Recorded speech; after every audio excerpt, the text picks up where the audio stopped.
Hello बच्चों, आज अपने इंग्लिश मीडियम के लिए चैप्टर सेकंड का application of Gauss law start करेंगे। किसके लिए? 12th इंग्लिश मीडियम के लिए कौन सा स्टार्ट करेंगे? एप्लीकेशन ऑफ गाउस लॉ, जिसमें फर्स्ट एप्लीकेशन हमारे पास जो है intensity of electric field due to infinite line charge के कारण। मतलब जो चार्ज है वो एक लाइन चार्ज है और इनफाइनाइट लाइन चार्ज है। ठीक है, और सबसे पहला काम होगा हमारे को याद रखना है, हमें उसमें सबसे पहले डायरेक्शन फाइंड करना होगा। जो भी इंटेंसिटी ऑफ इलेक्ट्रिक फील्ड या इलेक्ट्रिक फील्ड फाइंड आउट कर रहे हैं उसके हमारे को क्या चाहिए? डायरेक्शन चाहिए। अब हम कैसे करेंगे? देखो, लेट्स मान लिया कि हमारे पास क्या है, इनफाइनाइट लाइन चार्ज है, ये हमने शो कर दिया। ध्यान से देखना, आसान टॉपिक है। डायरेक्शन फाइंड करने का जब करोगे तब आपको थ्योरी लिखना होगा। ठीक है, ये इनफाइनाइट को हमने ऐसे शो कर दिया। ठीक है, अब हमने क्या किया कि भाई एक पॉइंट ले लिया, यहाँ पे मिड पॉइंट ले लिया, फॉर एग्जांपल ओ ले लिया। ठीक है, अब हम दो एलिमेंट लेंगे। ये क्या है, हमारे पास इनफाइनाइट लाइन चार्ज है और ये हमने कंसीडर कर लिया पॉइंट, और ये कहीं पे भी ऊपर नीचे कहीं पे भी कर सकते हैं, फिक्स नहीं है यहीं पे मिड में हो। हम कहीं पे भी इनफाइनाइट लाइन चार्ज जो था उस पर कहीं पे भी एक पॉइंट ओ ले सकते हैं। ठीक है, अब कंसीडर टू एलिमेंट।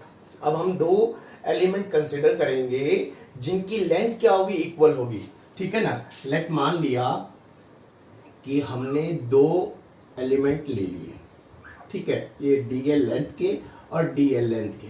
ठीक है, जो मिड पॉइंट ओ से इक्वल डिस्टेंस पे, लेट मान लिया कि भाई ये इक्वल डिस्टेंस कितनी है, यहां से भी एल है और यहां से भी एल है।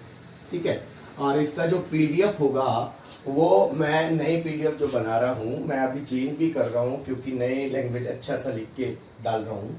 तो पीडीएफ आपको डिस्क्रिप्शन में जो वहाँ पे पीडीएफ लिंक मिल जाएगा, तो उस लिंक को ओके करोगे तो आपको पीडीएफ ओपन और डाउनलोड दोनों हो सकता है। ठीक है, हमने इक्वल लेंथ के दो एलिमेंट ले लिए। ठीक है, अब इस ओ पॉइंट से आर डिस्टेंस लेना है। आर डिस्टेंस कुछ भी हो सकती है, कितनी भी हो सकती है, यहाँ पे यहाँ पे यहाँ पे यहाँ पे, सामने पीछे कहीं पे भी, और वो पॉइंट पी जो है वो कहीं पे भी हो सकता है। तो पॉइंट ले लिया हमने, आर डिस्टेंस पे एक पॉइंट ले लिया, लेट मान लिया ये पी पॉइंट है। अब ये जो element same distance same length के हैं, डी एलिमेंट, इनके कारण इस पॉइंट पर, जैसे इस पॉइंट को नाम दिया हमने पी। ठीक है, इस पॉइंट पर जो इंटेंसिटी ऑफ इलेक्ट्रिक फील्ड है वो दोनों के कारण इक्वल होगी क्योंकि सेम एलिमेंट है, सेम डिस्टेंस पे है। ठीक है, तो हमने क्या कहा कि इसके कारण इंटेंसिटी ऑफ इलेक्ट्रिक फील्ड जो है उनका मैग्नीट्यूड वैल्यू तो क्या है? सेम है। दोनों के कारण जो magnitude value same will be same, but direction क्या है? दोनों की अलग अलग है, डिफरेंट डायरेक्शन, बट क्या कहें, अपने मैग्नीट्यूड वैल्यू जो है वो क्या है? सेम है। ठीक है, लेट मान लिया इस एलिमेंट का इसके साथ जो एंगल क्रिएट हो रहा है, इस जो ये लाइन है हमारे पास आर डिस्टेंस, वो कितना है? थीटा। ऐसी कंडीशन में जब किसी एक पॉइंट पर दो वेक्टर वर्क कर रहे हैं और डिफरेंट डायरेक्शन में हो, तब हमने 11th में किया था कंपोनेंट मेथड। कौन सा मेथड? कंपोनेंट मेथड से हम इसको सॉल्व करते हैं। अब हम कंपोनेंट मेथड को अप्लाई करेंगे। ठीक है, हमने कहा कि इस डीई के एक कंपोनेंट तो ये हो गया कौन सा, और एक कैसा हो जाएगा? हॉरिजॉन्टल, और एक हो जाएगा वर्टिकल। सिमिलरली इसका भी एक क्या हो गया? हॉरिजॉन्टल, और एक कौन सा हो गया? वर्टिकल। एंगल ये थीटा, तो वर्टिकली अपोजिट ये थीटा हो गया, एंड ये भी क्या हो गया? थीटा। और जिसके साथ थीटा एंगल क्रिएट हो तो वो क्या बनता है भाई? कॉस वाला कंपोनेंट, क्योंकि 11th में हम वेक्टर वाले चैप्टर में इसको कर चुके हैं। ठीक है, तो इसका कंपोनेंट कौन सा आ जाएगा? डी ई कॉस थीटा, और इसका भी क्या आ जाएगा? D E cos theta. इसका ऊपर की तरफ क्या हो जाएगा? डी ई साइन थीटा, और यहाँ पे भी क्या हो जाएगा? D E sine theta. Is that clear? Now अगर अपने अब बात करें इसकी, तो अपने ये देख रहे हैं कि जो डी इज साइन थीटा और D is sine theta, it means कौन से कंपोनेंट है? वर्टिकल कंपोनेंट जो है वो मैग्नीट्यूड में तो सेम है बट डायरेक्शन में एक दूसरे के अपोजिट है। देन ये क्या कर देंगे? एक दूसरे को कैंसल आउट ईच अदर, मतलब एक दूसरे को क्या कर देंगे? कैंसल आउट कर देंगे। देन हम यहाँ पे देखें कि जो डी ई कॉस थीटा और डी ई कॉस थीटा, जो इसका हॉरिजॉन्टल कंपोनेंट है वो क्या है? सेम डायरेक्शन में है। सेम डायरेक्शन में है तो इसका मतलब इस पॉइंट P पर जो resultant intensity of electric field होगा वो इन दोनों कंपोनेंट के सम के इक्वल होगा। मतलब इन दोनों ये जो हमारे पास हॉरिजॉन्टल कंपोनेंट है उन्हीं के कारण होगा। क्योंकि वर्टिकल जो थे वो तो क्या हो गए, मैग्नीट्यूड में सेम है एंड डायरेक्शन में अपोजिट है, तो एक दूसरे को क्या कर लेंगे, कैंसिल आउट कर लेंगे। ये था हमारे पास डायरेक्शन का सिस्टम, ठीक है ना। हमको ये डायरेक्शन का सारा कुछ पहले ये जो मैंने लिखा है डिटर्मिनेशन ऑफ डायरेक्शन वो आपको करना होगा, ठीक है। तो आप इसमें थ्योरी जो है वो चाहो तो मैं बोल दूं, नहीं तो वैसे तो वो बता दिया है, बाकी लिखने वाली थ्योरी आपको पीडीएफ में मिल जाएगी कि consider 2 element of length dl at equal distance from O, ठीक है। फिर आगे आपने लिख लेंगे था electric field at point P due to element क्या हो जाएगा भाई, विल बी क्या कह देंगे अपने इसमें, will be same but the direction will be different कर देंगे अपने इसकी, ठीक है। और फिर उसके बाद जो भी मैंने आपको बताया कि हॉरिजॉन्टल कंपोनेंट जो हैं वो तो ऐड हो जाएंगे, जबकि वर्टिकल कंपोनेंट जो हैं मैग्नीट्यूड में इक्वल हैं, डायरेक्शन में अपोजिट है, तो एक दूसरे को क्या कर देंगे, कैंसल आउट कर देंगे।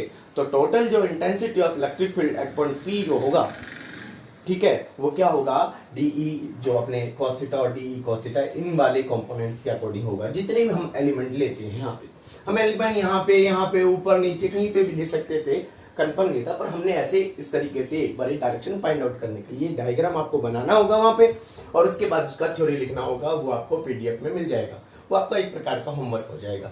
तो आप इसको पहले स्क्रीनशॉट ले लो, फिर अपने इसका क्या करते हैं, मैग्नीट्यूड वैल्यू जो है, हमारा मेन मकसद क्या है इस टॉपिक का, गाउस के जो लो है, गाउसियन लो है, उसको यूज करके इसको सोल्व करना है, ठीक है। और आपको ये भी पता है कि जो हमने गाउसियन लो किया था, phi is equal to summation q upon epsilon naught, ये था।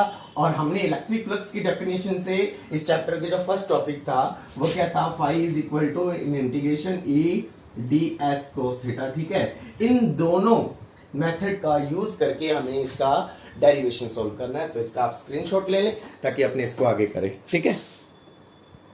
अभी अपने आप डायरेक्शन फाइंड करने के बाद में हमें मैग्नीट्यूड वैल्यू फाइंड आउट करनी है, किसका यूज करके, गाउस लॉ का यूज करके, ठीक है। Magnitude of electric field using Gauss law theorem. हमारे पास था क्या, इनफाइनाइट लाइन चार्ज था और हमें गाउसियन सरफेस बनाना है।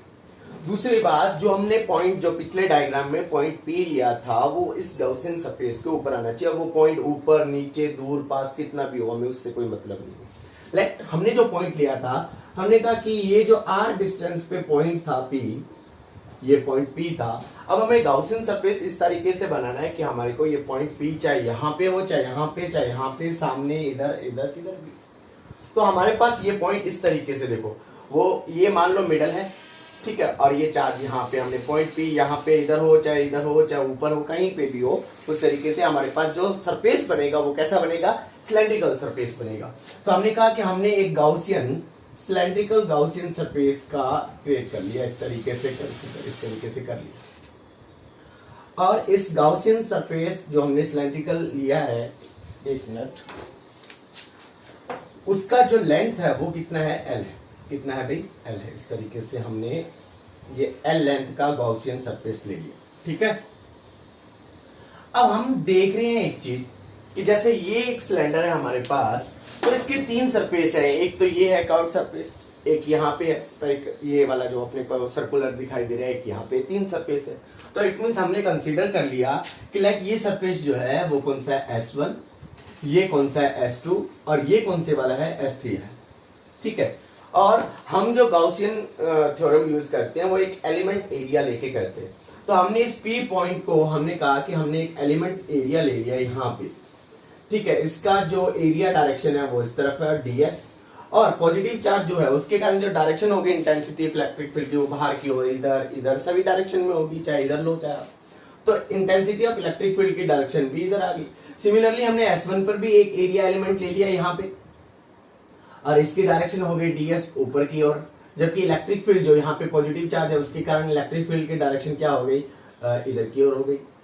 अगर हम यहाँ पे बात करें तो यहाँ पे हमारे पास एरिया एलिमेंट ले लो, यहाँ पे हमारे पास कौन सा हो गया, ds, जबकि इलेक्ट्रिक फील्ड की डायरेक्शन हमारे पास क्या होगी, यहाँ पे, ठीक है। और दूसरी बात, हमने जो गाउसियन सरफेस लिया है उसकी जो लेंथ है सिलेंड्रिकल, उसकी कितनी है, l, ठीक है। ये जो लेंथ हमने जो क्रिएट की है वो कितनी है, l।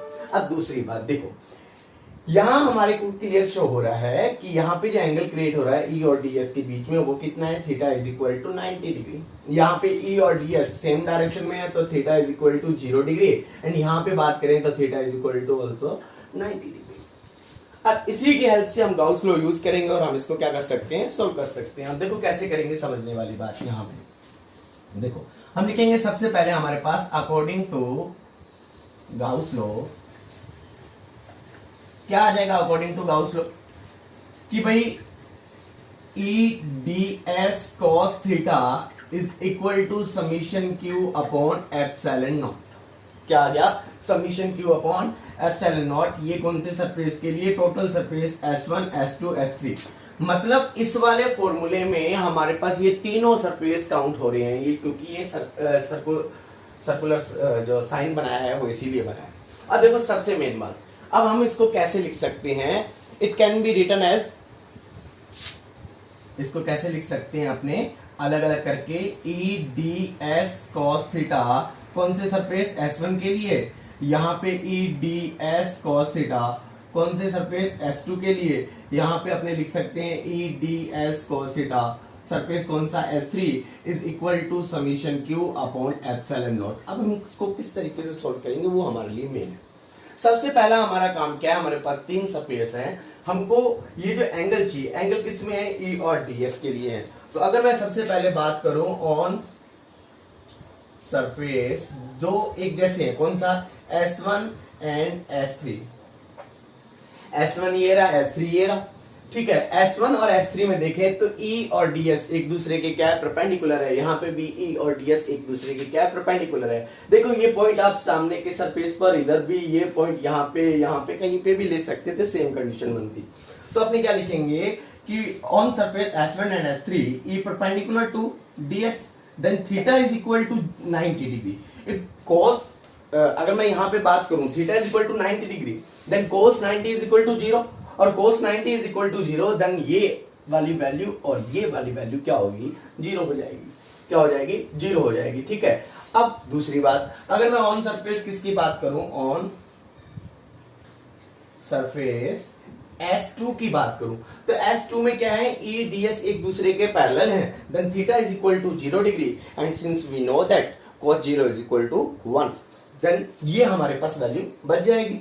हम लिखेंगे E parallel to DS then theta is equal to 0 degree. यहां मैं लिख देता हूं cos 90 is equal to 0 and cos 0 degree is equal to 1। अब आप इसका क्या करेंगे, स्क्रीनशॉट ले लो ताकि अपने इसको आगे कर सके। हाँ जी, हो गया। अब देखो, अब अपने इसको आगे वैल्यू पुट करेंगे और एक चीज और कर लेते हैं। देखो यहां तक मैं रफ कर रहा हूं, ठीक है। अब देखो हमारे पास ये वाला तो सोल्व हो गया, यहां पे समीशन क्यू आ गया। अब समीशन क्यू है तो हमें पता है कैसे निकालेंगे। देखो since we know that linear charge density जो होता है वो होता है lambda, lambda is equal to q upon जो भी लेंथ है L ली है हमने, ठीक है। तो क्यू की जगह हमने यहाँ पे क्या है, टोटल चार्ज समीशन क्यू है, तो यहाँ पे क्या आ जाएगा, summation q upon L। Then value of summation q is equal to lambda L, क्योंकि समीशन क्यू गाउस लॉ के अकॉर्डिंग क्या कहता है, गाउसियन सरफेस के अंदर आने वाला टोटल चार्ज और वो L लेंथ के एरिया में आ रहा है, तो इसलिए हमारे पास ये क्या हो जाएगा, लैम्डा L हो जाएगा। ये वैल्यू भी आ गया, पुट करेंगे सभी की वैल्यू तो 100 क्या बन गया, देखो ये तो हो गया, मैं डायरेक्ट लिख रहा हूं 0 और ये स्टेप बच जाएगा तो E को तो अपने ने बाहर ले लिया, इंटीग्रेशन ds, यहाँ पे क्या आ गया S2 and next third step भी क्या हो गया 0 क्योंकि cos 90 is equal to 0 and is equal to summation Q is equal to lambda L, then यहाँ पे वैल्यू पुट कर देंगे लैम्डा L और अपॉन में क्या आ गया एप्सिलॉन नॉट। अब एक समझने वाली बात, हमने जो हमारे पास वैल्यू बची है S2 की बची है। S2 कौन सा सरफेस है, ये वाला जो कि हमें क्या शो हो रहा है, सिलेंडर, और सिलेंडर का एरिया क्या होता है, कर्व्ड एरिया का वैल्यू क्या होता है 2 पाई RH और 2 पाई R तो ठीक है, H की जगह क्या आ जाएगी, लेंथ L आ जाएगी। अब L लेंथ आ जाएगी तो उसको हम कैसे इसको सोल्व करेंगे वो देखो। अब मैं देखो इसको कैसे करूंगा, यहाँ पे L लेंथ आ गई तो हम यहाँ पे अगर बात करें E का E ds का पूरा total integration 2 pi R L हो जाएगा, ठीक है, is equal to lambda L upon epsilon naught. L से L क्या हो गया, cancel. Then intensity of electric field E is equal to lambda upon 2 pi epsilon naught into R। ये भी हमारे पास फॉर्मूला आ गया, ये आ गया हमारे पास E is equal to lambda upon 2 pi epsilon naught into R आ गया। ये हमारे लिए फॉर्मूला है, बट हम इसको कन्वर्ट भी कर सकते हैं, चेंज कैसे कर सकते हैं देखिए। अगर मैं ऊपर और नीचे 2 से मल्टीप्लाई कर दूं तो देखो E is equal to 2 lambda upon 4 pi epsilon naught into r। ये क्यों किया? देखो since we know that k is equal to 1 upon 4 pi epsilon naught होता है, हमने ये पढ़ा है, ठीक है, कांस्टेंट होता है। कहां पे आया था? हमारे पास कूलम फोर्स में आया था। देन हम इसको कैसे रख सकते हैं? देखो 1 अपॉन 4 पाई एप्सिलॉन नॉट को k पुट कर दें, then value of E is equal to क्या हो जाएगा? 2k लैम्डा अपॉन r हो जाएगा। Is that clear? 2 कांस्टेंट है, k कांस्टेंट है, लैम्डा क्या होता है? लीनियर चार्ज डेंसिटी होता है, एंड स्मॉल r जो भी डिस्टेंस ले रहे हैं हम उस पॉइंट से। तो यहां से एक चीज और क्लियर हो रही है, ये तो हमारे पास फॉर्मूला क्रिएट हो गया, हमारे पास ये चीज क्लियर हो रही है कि E is directly proportional to lambda. It means linear charge density जितना ज्यादा होगा उतना ही E का वैल्यू ज्यादा होगा, मतलब इंटेंसिटी ऑफ इलेक्ट्रिक फील्ड उतना ही ज्यादा होगा। And E is inversely proportional to R। It means R मतलब ये पॉइंट जितना ज्यादा दूर होगा इस लीनियर चार्ज डिस्ट्रीब्यूशन से उतना ही कम क्या हो जाएगा? Intensity of electric field. और ये जितना पास में होगा उतना ही अधिक होगा। तो यहाँ पे अगर अपने बात करें ग्राफ की, तो E और लैम्डा में अगर ग्राफ लूं, मैं यहां से E और लैम्डा में अगर ग्राफ लूं तो एक स्ट्रेट लाइन आएगी, जबकि E और R में अगर अपने ग्राफ लें तो हमारे पास कैसे आएगा? ऐसे कर्व आ जाएगा। मतलब ये हम मैक्सिमम बहुत बार 11th में यूज कर चुके हैं। तो ये अपने पास फर्स्ट एप्लीकेशन था। इसका लिंक जो होगा वो मैं PDF जो उसका डिस्क्रिप्शन है उसमें ऐड कर दूंगा आपको। और ध्यान रखना एक चीज की इंपॉर्टेंट टॉपिक है, 12th इंग्लिश मीडियम वाले साथ साथ में इसको करेंगे, अपने कॉपी में भी नोट कर लेना, ठीक है। अपने अब नेक्स्ट लेक्चर में इसका नेक्स्ट एप्लीकेशन जो है गॉस लॉ का, तो गॉस लॉ का नेक्स्ट एप्लीकेशन उसमें कर लेंगे, ठीक है। आज की क्लास यहीं एंड करते हैं अपने, बाय।